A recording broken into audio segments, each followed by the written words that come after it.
My name is Simone Caporale. I was born in a very small village, not even a town. As far as I remember, in the 80s, it had 500, 600 people. So over a weekend today, I can see more people than what I saw in my childhood. Yeah. My father, he was doing sales for a sailboat and parachute and delta glider. I have pictures of me laying down on a sails in the meanwhile they were sewing it. Must have been the late 80s. And my mom, she comes from a typical family of north of Italy, especially next to the Swiss border. Until the 70s, most of the family were making a living, and humble living, smuggling cigarette, tobaccos, chocolates, medication from the Swiss border to Italy. And that's my background. Yeah. I entered this world. For me, it's not a profession. It's a world. That's my purpose, I would say. I enter it by need to sort out myself from certain trouble of the child, of a teenager, because where I'm from has been always, or at least back then, was quite boring an environment, and you didn't have much to do, especially when you were a teenager or an adolescent. You either play football or smoke weed. There was nothing else to do. I never liked sports, definitely never enjoyed smoking in general, so I started to mess around to a point that my parents said, you need to get a job this summer to pay the damage you did to other people, to pay the lawyer. I went to look for a job in a club as a waiter or a pot washer, whatever they could give me. And they said, have you been working before in a bar? I said, of course, which it wasn't true. But from that moment, I knew that you always need to take the chance and never say yes. Then you figure it out to do it, but just start to do it somehow. That's how I started.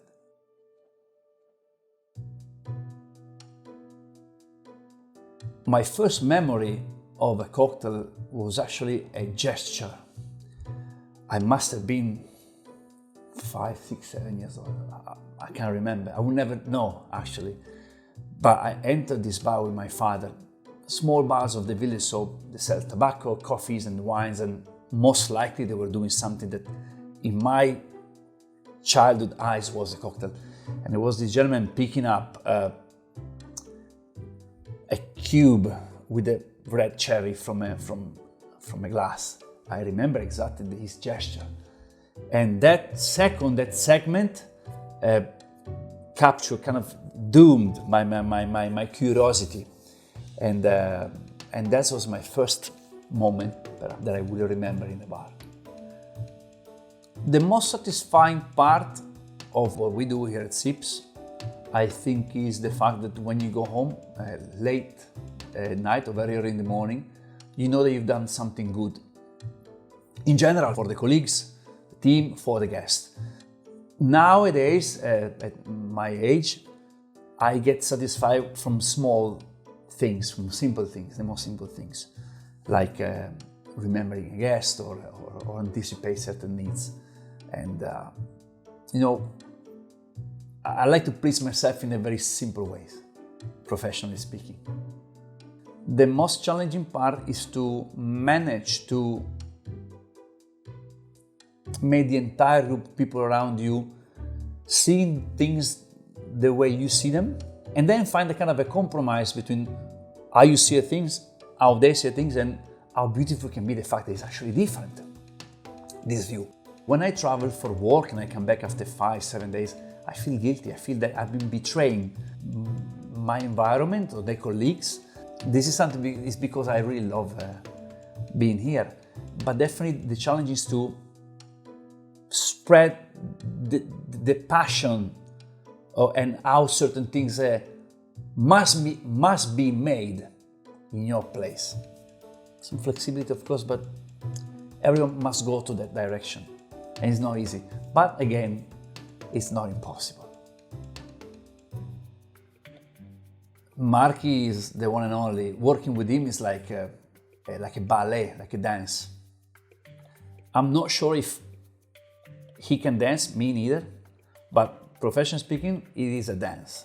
And that's, I think, is one of the spontaneous or natural secrets that so far brought us here. Working with the rest of the colleagues, first of all, I don't see them as my team. I'm part of the team of SIPs. And very often, I mean, almost every day, I say to myself, wow, they're 10 years younger than us and they're pushing like us. And for one extent, they give us this younger energy to do things. And it's beautiful because whatever happens to them today, what happened yesterday, it happened to us a few years before. So we are here to kind of help them to certain things, and then things are super smooth. But it's beautiful because suddenly you surround yourself with younger and super passionate and talented and very different from each other. But that's how you build a good team.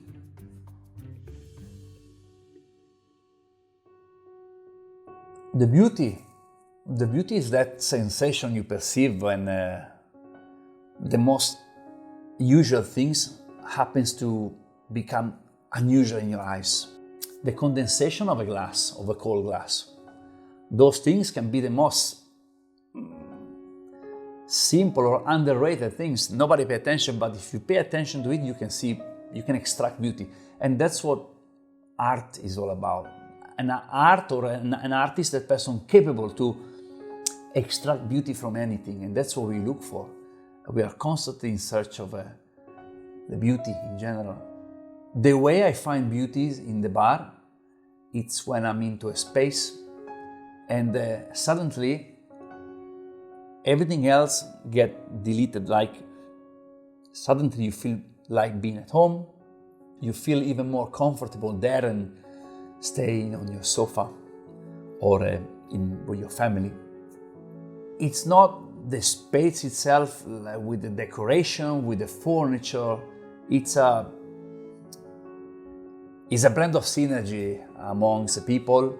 There are certain places that you enter and you don't realize 4 hours has gone, and it's like having a tailor-made suit. You wear it, but you don't realize you wear it. It becomes part of you. They're exactly the same things.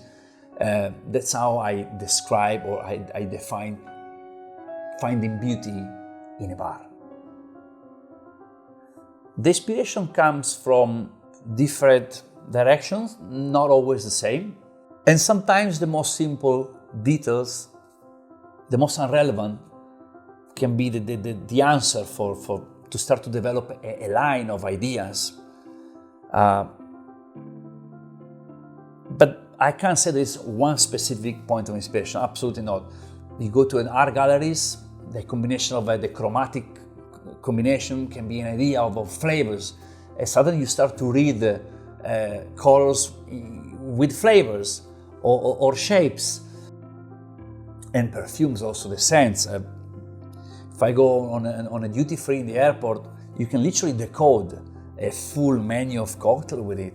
And every week, every month, we get inspired from totally different things, and sometimes the opposite. What doesn't inspire you something today, most likely in a few months' time, would be revalued again. And it's something that you can't learn at school. You just have to have it inside of you, and perhaps in a good working environment, you can nurture it, and you can get positively contaminated by the other colleagues and start to see inspiring things. Professionally speaking, the future, I rather to focus on the present. Nowadays, you go to bar show, the future, and nobody talks about the present. So it's very simple. The future is a reflection of what you do now. You do well now, don't worry about the future. So professionally speaking, the future is none of my business. Let's say, I rather make something good today. Outside of the bar, I hope will be a better future, because 3 hours from here there are people still dying or not having a clean supply of water, So that's why I remind myself how lucky I am of being born in this part of the world, and also for doing the job that I do, because we're all privileged. Whoever comes into the door of a bar is a privileged person. Period. Essentia is the space, the bar, that somehow conglomerated all the bizarre ideas of Mark and Simone over the last 10 years. They've evolved, of course, and we are glad that COVID came, so we could not open this place before, because it gave us even more time to polish and translate. I hope that nobody will understand what's going on, because we don't understand it either, but I can guarantee it will be a roller coaster of fun. Being part of Essentia excites me because from the day one of the day zero, we have the privilege to see how it has transformed or evolved from an empty room. And that for me was already worth the ride, the journey. We are about to open. And ultimately, this is the space for Mark and Simone to really express ourselves through a drinking experience. It's a very personal space. Perhaps the ideas are very personal, but we are making them landing on the bar with a language that everyone will enjoy. Not necessarily will understand it, but for sure they will enjoy.